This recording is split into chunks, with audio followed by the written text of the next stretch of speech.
Right, ఇక meet the media కార్యక్రమంలో CM Revanth మాట్లాడుతున్నారు. లైవ్ ద్వారా చూద్దాం. తీసుకోండి, చీఫ్ సెక్రటరీ నుంచి ప్రిన్సిపల్ సెక్రటరీల వరకు మీరు 100 నిర్ణయాలు తీసినప్పుడు దాంట్లో ఒక 10 పేర్లు సపరేట్ చేసి ఒకవేళ మీరు చూసుకుంటే మీకు తెలుస్తుంది. ఆనాడు మంత్రివర్గంలో ఒక్కొక్కరు ఎంతమంది ఉన్నారు, ఈరోజు మా మంత్రివర్గంలో 12 మందిలో ఎన్ని సామాజిక వర్గాలకు మేము అవకాశం ఇచ్చినామో ఒకసారి విశ్లేషిస్తే తెలుస్తుంది. నేనేమంటున్నానంటే సోషల్ మీడియాలో ఉద్దేశపూర్వకమైన వాళ్ళు పెట్టే వాటి ప్రభావితానికి మీరు కూడా లోనైతే కొంచెం ప్రమాదము. తీసుకుంటున్న నిర్ణయాలు ప్రతిరోజు మీ ముందుకే వస్తున్నాయి, వాటన్నిటిని కూడా మీరు విశ్లేషించుకోండి. సామాజిక న్యాయమే కాంగ్రెస్ పార్టీ వేదిక. ఈ పార్టీ సామాజిక న్యాయానికి మారుపేరు. 4 ఎమ్మెల్సీలు ఇచ్చినాం మేము, ఒక వెలమ, ఒక బీసీ, ఒక ముస్లిం, ఒక రెడ్డి. ఇంతకంటే ప్రభుత్వం తీసుకున్న నిర్ణయాలల్ల ఉమ్మడి రాష్ట్రంలో కానీ లేకపోతే తెలంగాణ రాష్ట్రంలో కానీ ఎప్పుడైనా మీరు ఒకసారి విశ్లేషించండి. కాబట్టి సామాజిక న్యాయం అనేది కాంగ్రెస్ పార్టీ ప్రాథమిక ఆలోచన. ఎవరికి ఎలాంటి ఆలోచనలు శశబిషలు అక్కర్లేదు, సంపూర్ణంగా వాటిని అమలు చేస్తాము.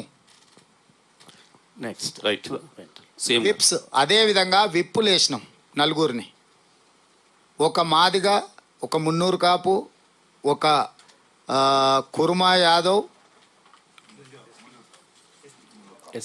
ఎస్టీ రామచంద్ర నాయక్, బెల్లయ్య, ఐలయ్య, అదేవిధంగా అడ్లూరి లక్ష్మణ్, ఆది శ్రీనివాస్. ఇందులో ఎవరైనా అప్పర్ కాస్ట్ వాళ్ళు ఉన్నరా? స్పీకర్ మీరు చూసిండ్రు కదా ఎవరున్నారో. సో మమ్మల్ని ఎవ్వరు వేలెత్తి చూపే పరిస్థితే ఉత్పన్నం కాదు. చాలా పకడ్బందీగా ప్రతి నిర్ణయంలో సామాజిక సమతుల్యతను పాటించే బాధ్యత కాంగ్రెస్ పార్టీ తీసుకుంటుంది. రాజ్యసభ కూడా 2 ఇస్తే ఒక కమ్మ, ఒక యాదవ్కి ఇచ్చినాము.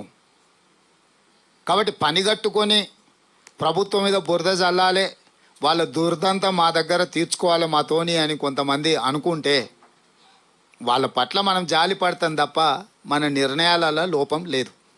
రైట్. ముఖ్యమంత్రి గారు, సీఎం గారు ఇక్కడ గోపరాజు న్యూస్ 360 నుంచి మీరు ఇందాక అన్నారు కలుపు మొక్కల్ని ఏరేస్తాను లేకపోతే మిగతా వాటిలన్నింటిని కూడా బయట పెడతామని. అయితే దీనికి సంబంధించి 100 రోజుల పాలనలో మీరు ఎంత బాగా చేశారో విశ్లేషణ చెప్పారు.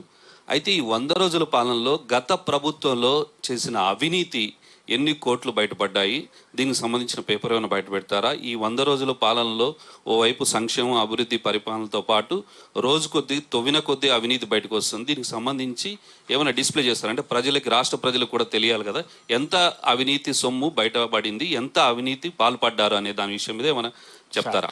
ఇప్పుడు 100 కోట్లని మీరు పరిమితి చేసి వాళ్ళని కాపాడే ప్రయత్నం చేసే పని చేయకండి. 1000 కోట్లకు పోయింది వాళ్ళ అవినీతి. దానికి సంబంధించి జ్యుడిషియల్ ఎంక్వైరీస్ ఆర్డర్ చేసినాం, విజిలెన్స్ అండ్ ఎన్ఫోర్స్మెంట్ ఆర్డర్ చేసినాం, ఏసీబీ ఆర్డర్ చేసినాం. ఆ విచారణ సంస్థలు విచారణ చేసి పూర్తి నివేదికలు ఇచ్చినప్పుడే అది ఎన్ని 1000 కోట్లకు చేరింది అనేది ప్రకటిస్తాము. అక్రమాలకు పాల్పడ్డ వాళ్ళని ఎవరిని వదలలే, మీరు చూస్తూనే ఉన్నారు. ఇంతకుముందు ఏసీబీ అనేది ఎక్కడుందో మీకు కానీ తెలంగాణ ప్రజలకు కానీ తెలియదు.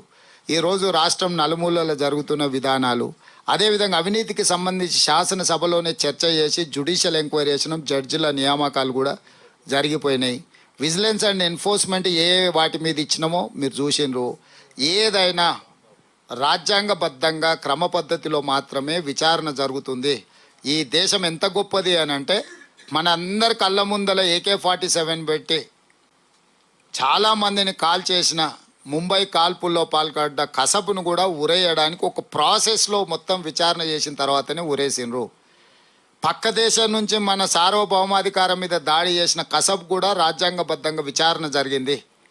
మరి ఇక్కడ అవినీతి పరులను ఒకవేళ శిక్షించాలంటే కూడా రాజ్యాంగబద్ధంగా వాళ్ళకు చెప్పుకునే అవకాశం ఇచ్చి విచారణ చేసి శిక్షించకపోతే మళ్ళీ మీరే అంటారు కక్ష సాధింపు చర్యలు. రేవంత్ రెడ్డి గారికి వాళ్ళకి ఏదో సరిపోతలేదు కాబట్టి వీళ్ళని అర్జెంటుగా ఏదో చేయాలంటున్నాడని మళ్ళీ మీలాంటి మీడియా మిత్రులే ప్రశ్నలు అడుగుతారు. కాబట్టి ఏం తొందర లేదు, పారదర్శకమైన విచారణ చేస్తాం, బాధ్యులైన వాళ్ళందరినీ శిక్షిస్తాం. ఎందుకంటే మనం ఇక్కడ కూర్చున్నప్పుడు ఒకలాగా అనిపిస్తుంది, విచారణ చేసినప్పుడు ఇంకా విస్తుగొల్పే విషయాలు కూడా బయటకు రావాల్సి ఉంటుంది. కాబట్టి ప్రాపర్ ఎంక్వైరీ చేసిన తర్వాతనే ఎవరి మీద అయినా చర్యలు తీసుకుంటాం.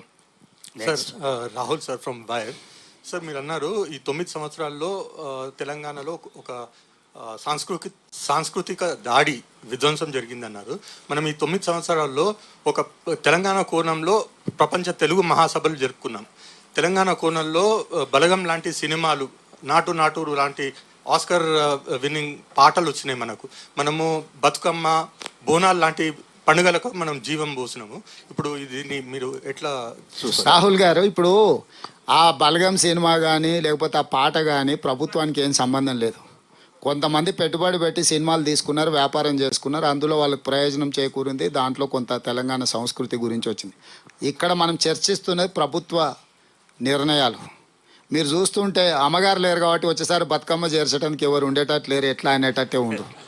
బతుకమ్మ అనేది నా అమ్మలు అమ్మమ్మలు వాళ్ళ తరతరాలుగా మనము చేసుకుంటున్న పండగ కాబట్టి వాళ్ళు వచ్చి మనకు నేర్పింది ఏం లేదు. ఒకవేళ బతుకమ్మను కూడా వ్యాపారంగా మార్చి, ఆట వస్తువుగా మార్చి, ప్లాస్టిక్ పూలు వాళ్ళు వచ్చిన అంతకుముందేమో బంతి పూలు ఇవన్నీ సువాసనలు వెదజల్లే పూలు ఉండే, వాళ్ళు వచ్చిన బతుకమ్మలో ప్లాస్టిక్ పూలు వచ్చినాయి, గంతే తేడా. ఈసారి ప్లాస్టిక్ పూలతో చేసేటోళ్ళు లేకపోవచ్చు.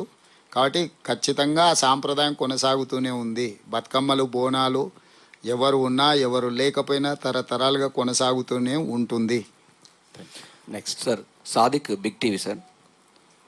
గత ప్రభుత్వంలో అనేక జీవోలు, వేల కొద్ది జీవోలు అన్నీ కూడా అసలు దాచిపెట్టడం జరిగింది. ప్రజా పరిపాలన కూడా జీవోలు దాచిపెడుతున్న పరిస్థితి ఉంది. మీరేమన్నా దాన్ని మార్చే అవకాశాలు ఉన్నాయి? లేదు, ఈ మధ్యలో నా దృష్టికి వచ్చింది. మా చీఫ్ సెక్రటరీని వాళ్ళని అడిగినాము. పూర్తి స్థాయిలో ఏ జీవోలైనా మనకేం దాచిపెట్టే అవసరమే లేదు. ఎందుకంటే దాచిపెట్టే అవసరం కానీ మూసిపెట్టే పనులు కానీ మేము చెయ్యం. ఏది చేసినా మీకు అందరికి తెలిసేటట్టుగానే చేస్తాము. తొందరలోనే సమాచార హక్కు కమిషనర్లను కూడా నియామకం చేపడతాం. దాన్ని నిర్వీర్యం చేసిండ్రు. వాటిని కూడా ఇప్పుడు ఎలక్షన్ కోడ్ ఇవన్నీ అయిపోతానే సమాచార హక్కు కమిషనర్లను కూడా నియామకం చేపడతాం. ప్రభుత్వం తీసుకునే నిర్ణయాలు అన్నీ కూడా ప్రజలకు అందుబాటులో పెడతాం. Hello sir, Krishnaveni TV5. రాబోయే కాలాల్లో కరెంటు, ఇంకా తాగునీరు, సాగునీరు రెస్ట్రిక్షన్ వస్తుందని ప్రతిపక్షాలు అంటున్నాయి. నిజంగానే ఆ పరిస్థితి ఉంటుందా? ఎప్పుడైనా అవసరాలు పెరిగినా కొద్దీ, అందులోని పోయినసారి వర్షాలు తక్కువ పడడం వల్ల గ్రౌండ్ వాటర్ పడిపోయింది, కరువు పరిస్థితులు నెలకొన్నాయి. గత ప్రభుత్వం నిర్లక్ష్యం వహించడం వల్ల మనకు ఉండాల్సిన రిజర్వాయర్లలో కూడా నీటిని మెయింటైన్ చేయలేదు. పవర్ జనరేషన్ కోసం వదిలేసి గాలికి వదిలేసిండ్రు. పక్క రాష్ట్రం తరలించకపోతుంటే కూడా తాగునీటి అవసరాలను దృష్టిలో పెట్టుకొని నియంత్రించే పని చేయలేదు. ఇవన్నీ అంటే అతలాకుతలం, చిన్న భిన్నం చేసిరు పరిపాలన. వచ్చేవాడికి ఏది ఎక్కడుందో కూడా ముందే అర్థమైనట్టు పోతున్నామని, వచ్చేవాడికి ఏది మిగలొద్దు అనే ఒక అరాచకం కనిపించింది. దాన్ని కంప్లీట్గా ఈ రోజు వరకు ఎక్కడ కూడా మీకు చిన్న సమస్య కూడా రాకుండా, ఎక్కడైనా అనుకోకుంటే ఏదైనా చిన్న చిన్న సమస్యలు వస్తే కూడా వాటిని పరిష్కరించుకుంటూ, మీకు ఒక ఉదాహరణ చెప్తా. విద్యుత్తు మేము అవసరానికి మించి ఎక్కువ ఇస్తున్నా, విద్యుత్ కోతలు అవుతున్నాయి.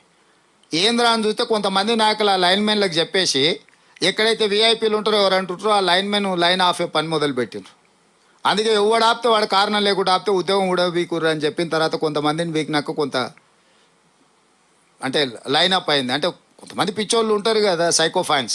వాళ్ళు ఏంటంటే ప్రభుత్వం ఫెయిల్ అయిందని నీళ్ళు ఇడ్చే కాడ నీళ్ళు ఆపెట్టి, కరెంట్ ఇడ్చే కాడ కరెంట్ ఆపెట్టి.